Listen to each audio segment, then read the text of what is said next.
Assalamualaikum warahmatullahi wabarakatuh. Pada pertemuan kali ini, saya akan menjelaskan mengenai apa saja ruang lingkup ilmu dakwah. Ruang lingkup kajian ilmu dakwah karena ada kaitannya bagaimana cara kita memposisikan aktivitas keagamaan, karena dalam ilmu dakwah juga terdapat ilmu pengetahuan. Langsung saja ke pembahasan. Yang pertama yaitu mengenai tentang dakwah sebagai sebuah aktivitas keagamaan. Pada PPT kali ini saya akan menjelaskan bahwasannya sebuah aktivitas keagamaan dibagi menjadi dua konsep, yaitu yang pertama konsep Al-Quran, yang kedua yaitu konsep Al-Hadis. Dalam konsep Al-Quran sendiri terdapat beberapa kata yang variatif yang dikutip dari ayat-ayat Al-Quran. Seperti yang pertama yaitu terdapat Al-Quran surah Az-Zariyat ayat 55, yaitu terdapat kata tadzkir, yang mana tadzkir tersebut itu memiliki makna yaitu peringatan.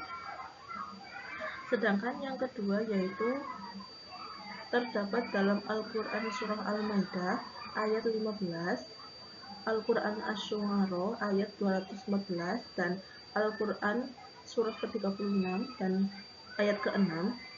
Di dalam ayat-ayat tersebut itu terdapat kata yang menjelaskan bahwasannya dakwah merupakan nazir. Nazir tersebut itu memiliki makna bahwasannya memberi peringatan sebagai konsep yang mempresentasikan tentang sikap-sikap dalam berdakwah. Dilanjutkan dengan Al-Quran surah Al-Baqarah ayat 155. Di dalam ayat tersebut terdapat kata basyir atau basyiron yang memiliki arti kabar gembira. Dilanjutkan Al-Quran surah Al-Hujurat ayat ke-13. Di dalam ayat tersebut terdapat kata islah. Islah itu memiliki makna menyambungkan atau mempersaudarakan dua orang atau lebih menjadi dalam satu jalinan. Dan yang terakhir dalam Al-Quran surah Al-Asr ayat ketiga, watawasau bil haqqi watawasau bis sabr. Di dalam ayat tersebut terdapat kata nasihah yang memiliki makna memberikan nasihat. Dilanjutkan dengan konsep Al-Hadis. Konsep Al-Hadis ini dikutip dalam ayat ta'muruna bil ma'ruf wa tanhauna 'anil munkar, dan yang kedua yaitu balighu atau taballighon yang memiliki makna kabar, dan yang ketiga yaitu dakwah itu harus memiliki tahapan dari yang memiliki waktu, memudahkan, serta memperhatikan kemampuan. Karena dalam dakwah itu dilakukan secara bertahap, baik dari sisi objektif maupun sisi subjektif. Rekan-rekan yang dimuliai oleh Allah, dilanjutkan materi selanjutnya yaitu dasar hukum dakwah. Dasar hukum dakwah itu dikutip atau telah tercantum dalam Al-Quran surah Ali Imran ayat 104 dan 110. Al-Quran surah Ali Imran ayat 104 yang berbunyi wal takum minkum ummatun yad'una bil khair. Dari ayat tersebut memiliki dua kandungan hukum dakwah. Yang pertama yaitu fardhu ain dan fardhu kifayah. Kata minkum dalam perspektif fardhu ain, kata minkum itu memiliki atau sebagai lil bayan atau lit taukid. Maksud dari keduanya yaitu memberikan penegakan atau kewajiban penegakan kepada umat muslim untuk diwajibkan untuk selalu berdakwah menuju kebaikan. Sedangkan dalam fardhu kifayah ini yaitu minkum sebagai lit tab'id. Maksudnya yaitu sebagian di antara umat manusia. Dari dua dasar hukum dakwah ini dikutip keseluruhan dalam Al-Quran Surah Ali Imran ayat 104. Kemudian dilanjutkan oleh unsur-unsur dakwah. Unsur-unsur dakwah terdapat beberapa faktor. Yang pertama yaitu tujuan dakwah. Tujuan dakwah yaitu proses islamisasi baik terhadap pribadi, keluarga, masyarakat, serta golongan untuk menunjukkan jalan kebenaran serta mengajak berhijrah dari yang kurang baik menuju ke proses yang lebih baik. Maksud dari tujuan dakwah ini yaitu mengantarkan kepada seseorang untuk selalu melakukan hal-hal yang berbau kebaikan. Dilanjutkan dengan subjek dakwah. Subjek dakwah ini meliputi personalitas atau perseorangan, institusionalitas atau dalam bentuk kelembagaan dengan syarat harus memiliki pemahaman tafakuh fiddin serta tafakuh finnas. Tafakuh fiddin di sini dimaksud yaitu pemahaman terhadap agama serta pemahaman terhadap sesama manusia. Dilanjutkan dengan objek dalam dakwah. Objek dakwah itu terdiri dari internal dan eksternal. Internal itu terdiri dari dalam kajian dakwah, sedangkan eksternal yaitu masyarakat yang memiliki latar beragam, sosial, ekonomi, pendidikan, budaya, serta politik. Dilanjutkan dengan materi dakwah. Sumber materi dakwah berasal dari Al-Quran dan hadis yang memiliki keterkaitan dengan aspek Islam, iman, ihsan, atau akidah, syariah, dan akhlak.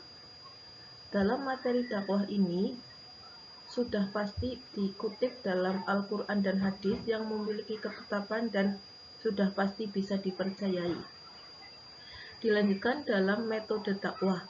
Metode dakwah sendiri itu dijelaskan dalam Al-Quran Surah An-Nahl ayat 125,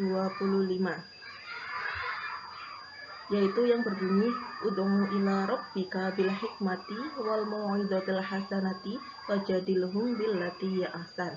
Maksud dari metode dakwah sendiri itu terdiri dari 3 faktor. Yang pertama itu bil hikmah, yang kedua bil mau'izah hasanah, dan yang ketiga yaitu billati hiya ahsan. Dilanjutkan dengan media berdakwah. Media dakwah itu dapat dilakukan dimanapun berada dan kapanpun berada. Dapat dilakukan di media massa, konvensional, serta media baru. Karena pada zaman sekarang sudah meliputi dengan internet, lebih kebanyakan dakwah itu juga dapat meliputi atau disebarkan melalui internet. Dilanjutkan dengan dakwah sebagai sebuah ilmu. Dakwah sebagai sebuah ilmu terdiri dari 5 prasyarat. Yang pertama yaitu harus memiliki objek kajian yang jelas, yang dapat dipahami, dan yang kedua harus memiliki prosedur dan metode yang jelas, dapat dipahami oleh mad'u yang mendengarkannya. Yang ketiga yaitu harus tersistemasi secara konsep yang jelas, harus memiliki tujuan yang jelas karena di sini akan membawakan materi dakwah yang disampaikan kepada masyarakat atau mad'u. Dengan prasyarat yang keempat yaitu bersifat kecenderungan atau terus berkembang yaitu bersifat dinamis. Prasyarat yang terakhir atau yang kelima yaitu memiliki nilai manfaat atas segala pengetahuan. Maksud poin kelima ini karena dakwah itu meliputi semua aspek keilmuan seperti sosial, ekonomi, dan lain sebagainya itu dapat disampaikan dalam berdakwah dan dapat disampaikan untuk menjadi pengetahuan para masyarakat atau mad'u yang mendengarkan saat menyampaikan dakwah tersebut. Ya, dilanjutkan dengan materi selanjutnya yaitu definisi ilmu dakwah. Di sini saya mengutip dari 2 tokoh. Yang pertama yaitu Wari Bahtiar. Wari Bahtiar tersebut menjelaskan bahwasannya dakwah merupakan sejumlah pengetahuan tentang proses mengajak manusia ke jalan Allah yang tersusun secara logis, objektif, dan sistematis. Karena dakwah itu memiliki tujuan yang secara jelas sehingga agar memudahkan para masyarakat itu mempercayai, dan kita sebagai orang yang menyampaikan dakwah tersebut itu tidak boleh menjerumuskan ke dalam hal-hal yang kurang jelas ataupun sebagainya. Dilanjutkan dengan definisi ilmu dakwah yang kedua, dikutip dari tokoh yang bernama Amrullah Ahmad, menjelaskan bahwasannya kumpulan pengetahuan yang berasal dari Allah lalu dikembangkan oleh manusia dalam susunan yang sistematis dan terorganisir mengenai kewajiban dakwah dengan mewujudkan khairul ummah. Dilanjutkan yaitu tentang objek kajian ilmu dakwah. Objek kajian ilmu dakwah terdiri dari dua golongan, dua faktor. Yang pertama tentang material dan yang kedua tentang formal. Material dalam objek kajian ilmu dakwah ditinjau secara keseluruhan karena dalam ilmu dakwah itu meliputi semua ilmu yang dapat disampaikan kepada mat'u.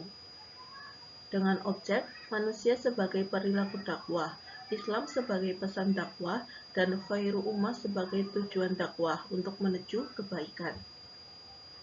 Sedangkan objek kajian ilmu dakwah yang kedua yaitu formal. Formal tersebut memiliki makna ditinjau dari salah satu aspek saja, semisal diambil dari suatu pendidikan atau satu keilmuan ekonomi, seperti itu.